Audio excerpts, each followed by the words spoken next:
Olá!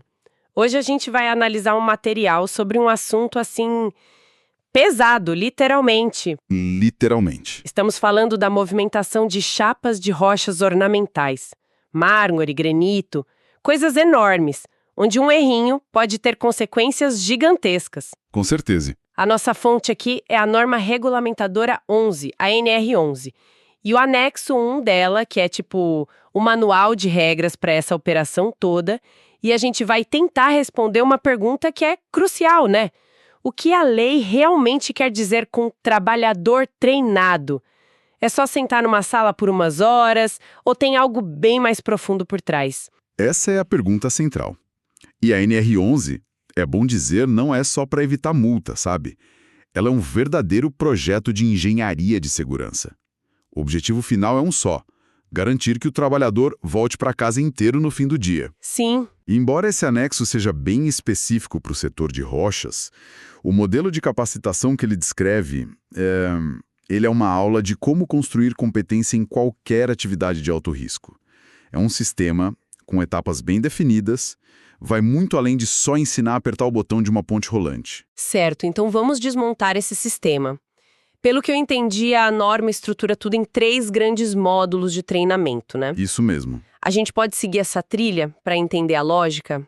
A ideia é ver como cada peça se encaixa para transformar uma pessoa que talvez nunca operou uma máquina pesada em alguém realmente apto para a função. Perfeito. Vamos começar pelo começo, então. Módulo 1. Saúde, segurança e higiene no trabalho. São 16 horas, o que não é pouco tempo. E o foco é criar uma cultura prevencionista. Confesso que quando eu li isso, minha primeira reação foi tipo: por que gastar tanto tempo com conceitos que parecem abstratos, como cultura, antes de falar das máquinas que a pessoa vai operar? Não seria mais direto e logo para a prática? É uma dúvida super legítima, mas essa base é o que impede que todo o resto desabe. Pensa nisso como o primeiro de 3 grandes filtros. Esse é o filtro da mentalidade. Da mentalidade. Exato. Antes de ensinar como fazer o trabalho, a norma quer ensinar o trabalhador a ver o risco. É aqui que ele aprende o que é um acidente de trabalho, não só na lei, mas na prática. Ele entende a importância de comunicar um incidente, a famosa CAT. A comunicação de acidente de trabalho. Isso. E ele mergulha nas causas dos acidentes, que quase sempre são uma combinação de fator humano, falha da máquina e as condições do ambiente. Sem essa visão, o operador vira um mero seguidor de ordens, incapaz de improvisar com segurança quando algo inesperado acontece. Entendi. Então não é sobre decorar regras. É sobre formatar o cérebro para pensar em segurança primeiro. Exatamente. E o conteúdo parece ir nessa linha. Vi que eles falam muito sobre a hierarquia das medidas de proteção. A maioria das pessoas pensa logo no EPI, né? O capacete, as luvas, mas a norma coloca isso por último. Exatamente por último. E essa hierarquia é puro bom senso. A melhor proteção é aquela que não depende de uma pessoa lembrar de usá-la. É o EPC, o equipamento de proteção coletiva. Certo. Pensa num guarda-corpo numa plataforma. Ele está lá protegendo todo mundo o tempo todo, quer o trabalhador esteja atento ou distraído. É a barreira mais forte. Só quando essa solução não é viável é que você desce na hierarquia até chegar na última linha de defesa. O EPI, que depende 100% da pessoa. 100% do fator humano para funcionar. O módulo I ensina o trabalhador a enxergar e a exigir essa hierarquia na prática. Ok, faz todo sentido. Primeiro você cria a mentalidade, essa consciência de segurança. Mas essa consciência não adianta muito se a pessoa não sabe o nome ou a função das ferramentas que estão ali ao redor dela. Imagino que seja aí que o treinamento avança, né? É precisamente para isso que serve o módulo 2, o estudo do anexo 1 da NR11. Ele é mais curto, 4 horas, mas é denso. Se o módulo 1 foi o filtro da mentalidade, este é o filtro do conhecimento, do vocabulário do risco. Mas espera aí, 4 horas só para aprender nome de equipamento. Não parece um pouco, sei lá, ineficiente? Não seria mais lógico aprender o que é cada coisa já na prática, no módulo 3, com a mão na massa? Ótima pergunta. E ela toca no cerne da metodologia. A ideia é separar o que do como. Imagina que você está aprendendo a pilotar um avião. Ok. Você precisa primeiro, numa sala de aula, no chão, saber o que é um flap, um aileron. Você precisa entender a função de cada um antes de tentar usar lá em cima, numa situação de estresse. Claro. O módulo 2 é essa sala de aula. Ele garante que na hora da prática, quando o instrutor gritar, cuidado com a cinta, o novato não vai ficar procurando o cinto da calça. Ele cria um repertório comum. Uma base para que todos falem a mesma língua. E que língua é essa? Que equipamentos são esses que merecem um módulo inteiro? Nossa, são as estrelas do show. E cada uma tem seu próprio risco. Pensa na ventosa. É tipo um polvo mecânico gigante que usa sucção a vácuo para pegar uma chapa de mármore de 2 toneladas. Nossa! O risco aí é óbvio, né? Uma perda súbita de vácuo, a norma exige que se entenda como o sistema funciona, como inspecionar. Depois tem a garra, ou pinça, que age apertando as laterais da chapa. O perigo é outro. Se a pressão não for perfeita ou a superfície estiver suja, a chapa pode simplesmente escorregar. E a lista é longa, né? Vi que tem carro porta-blocos, cavaletes, cabos de aço. Sim, e cada um é um universo.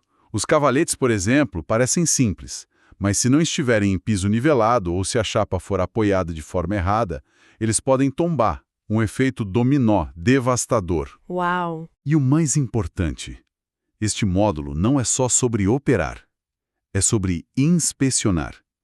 O trabalhador aprende a procurar trincas, desgastes, ele se torna o primeiro fiscal do equipamento que ele mesmo vai usar. Ele vira o guardião da própria ferramenta. Exato. Ok, então o quebra-cabeça está tomando forma. Já temos a mentalidade do módulo 1 e o vocabulário técnico do módulo 2. Agora é hora de juntar tudo. Módulo 3. Segurança na operação de ponte rolante. Exato. Este é o terceiro filtro, o filtro da habilidade. É aqui que a visão e o vocabulário se transformam em ação segura. São 16 horas, metade teoria, metade prática. E essa teoria? A parte teórica é uma aula de física aplicada. O operador aprende sobre centro de gravidade. Se você não entende como o peso se distribui numa peça irregular, o risco de ela virar no ar é altíssimo. E eles aprendem também sobre os acessórios, as cintas, os cabos, certo? Sim, e essa é uma das partes mais críticas. O treinamento ensina a escolher o acessório certo para o peso certo, a fazer a amarração correta e, o mais importante, ensina os critérios de descarte. Descarte. Sim. Um cabo de aço ou uma cinta não são eternos, eles sofrem fadiga.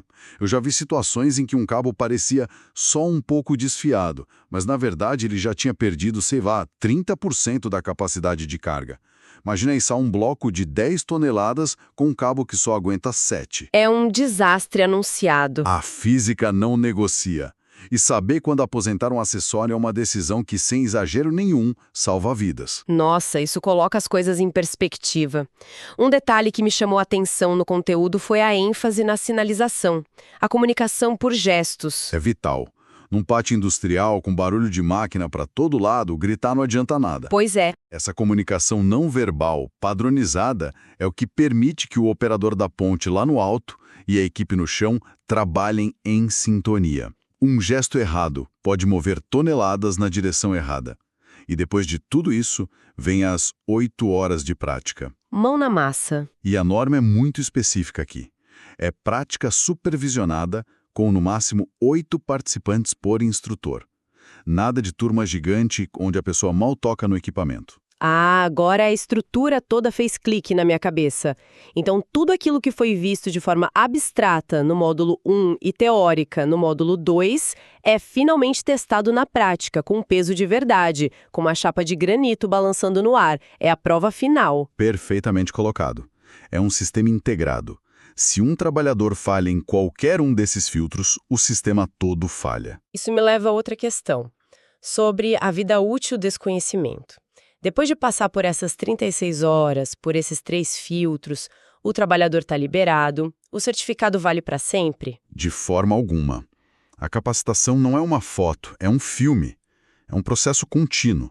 A norma exige uma reciclagem, que eles chamam de nova capacitação, a cada 3 anos. 3 anos? Isso, mais 16 horas. E não é só isso. O treinamento completo tem que ser refeito se a pessoa muda de função, se a empresa adota um processo novo ou, e isso é muito importante, se o trabalhador fica afastado por mais de 6 meses. A ideia é que o conhecimento esteja sempre afiado. E tem também a questão da integração do novato, que me pareceu uma camada extra de proteção.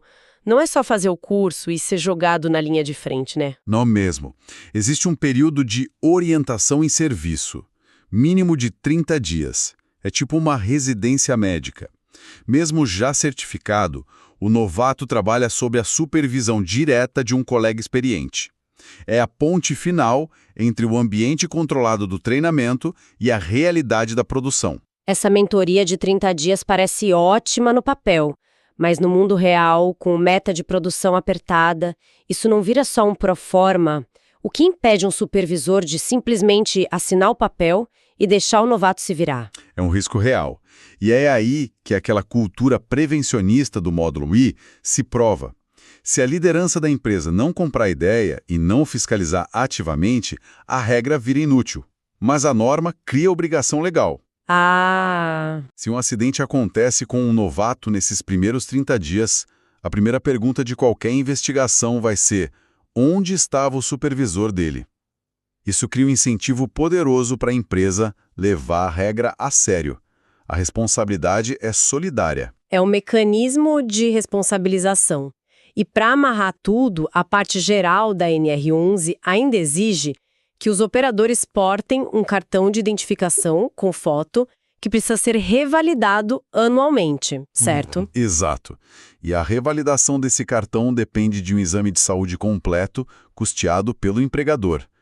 Isso garante não só o conhecimento técnico, mas que a pessoa continua com a aptidão física e mental para uma função de tanto risco.